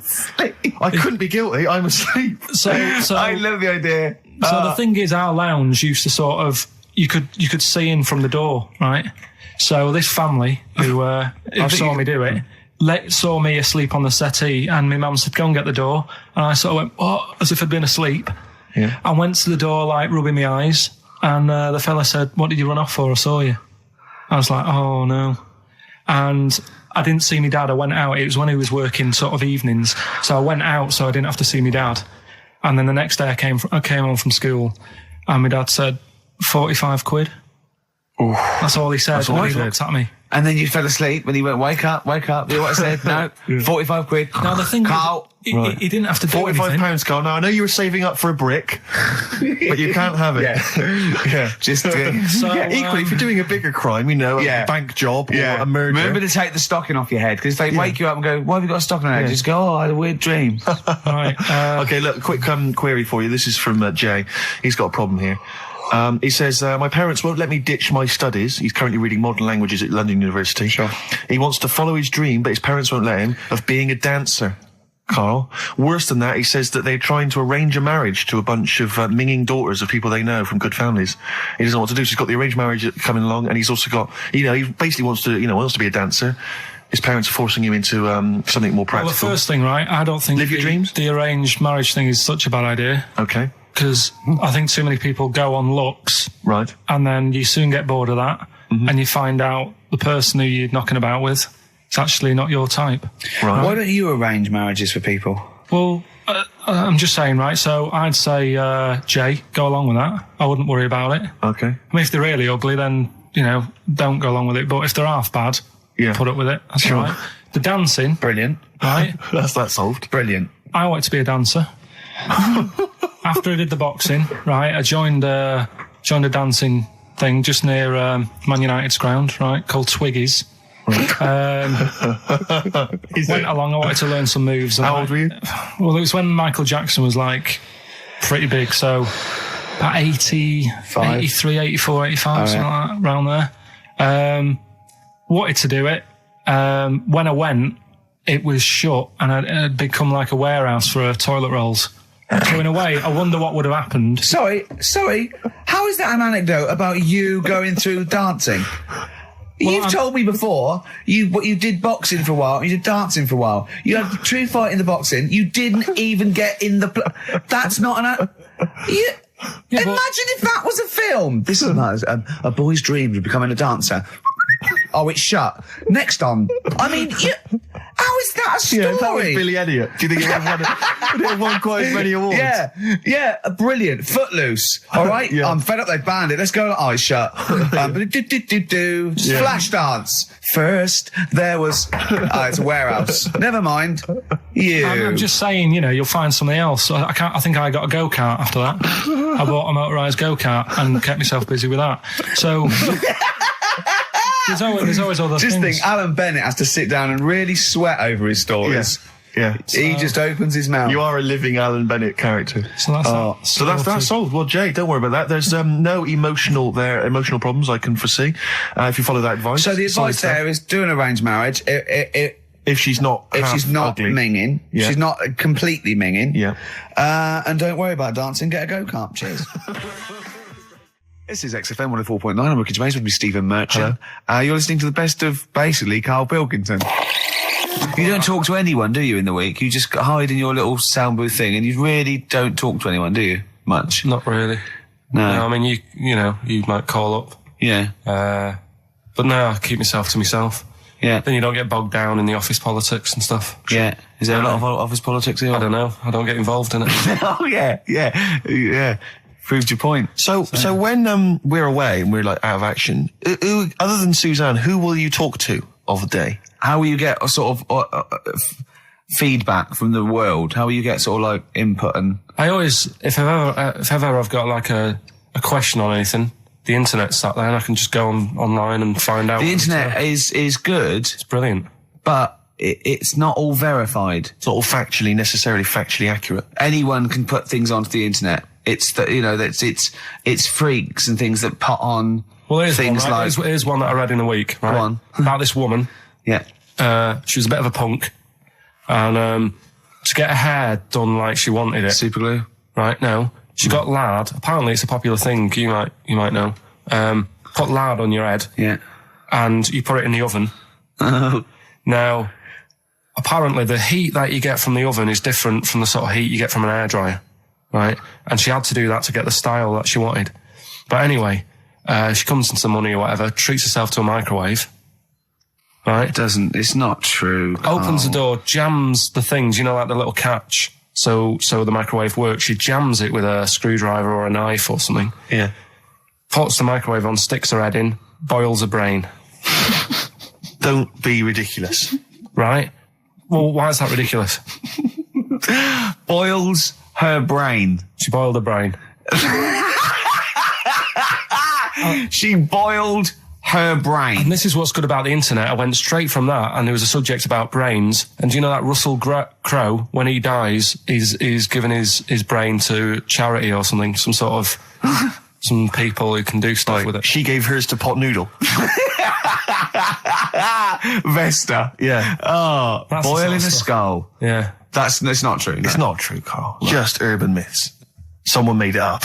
Yeah. For a laugh. They're just too convenient urban myths. You can tell an urban myth's not true because it's always, this happened to a mate of mine, and when you say what happened then, they go, don't know, that was it. Was it? Was that it? Was it? Someone boiled a brain and that was it. There was no more story. Well, Were there any dates, locations, times? I think it was in Belgium. There's that one, there's that one that a bloke, right, was going to get a phone call at 4:00 to find out if his business was, okay, right? And if he didn't get the phone call, he knew he was broke, destitute. So dead on 4:00, the phone didn't ring, so he went up to the roof of his office and he jumped off to commit suicide. And as he was passing his window, the phone was ringing. Oh no. Carl, it didn't happen. Didn't happen. Think it through. Think it through. Who told that story? Who told that story? As he hit the pavement at 120 miles an hour. He's the only person who could have known that series of incidents. Also, why didn't he wait? Dead. As his life's at stake, why didn't he wait till 5:00? I'm going to give it 5 minutes just in case. Just in case the lines are busy. Yeah.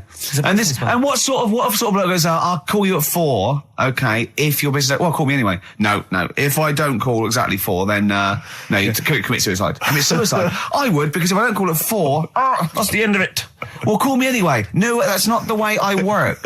Why can't you just call me and tell me the other way? Well, I'm telling you how I do it.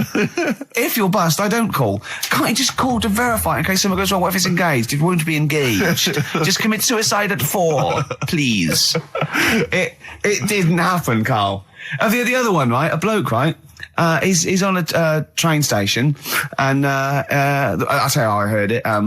He's waiting for a cruise station, whatever, and he shits himself. As you do. And so he goes, oh, my train's in 5 minutes. So he runs across to Millets and goes, quick, Levi's 36. The bloke just puts it in a bag. He runs onto the train. He goes into the toilet, takes his trousers and pants off. He's soiled. Yes. Throws them out of the window. I won't be needing those again. Cleans himself off. Open the bags. It's a jacket. Oh. No, it didn't happen, Carl. At what point did he go into it and go, quick, Levi's 36? And the bloke went, sorry, Levi's 36, what, a pair? No. Shall I wrap them? Them?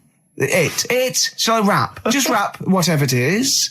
Do you want to look? No, I'm not looking when you're putting it in the bag, please. Right? 36 White stories. Don't say anything. I've told you 36 Levi's. They put it in a bag and charged me for it. Yeah. I don't want to discuss it further. Yeah. There was one. There we go.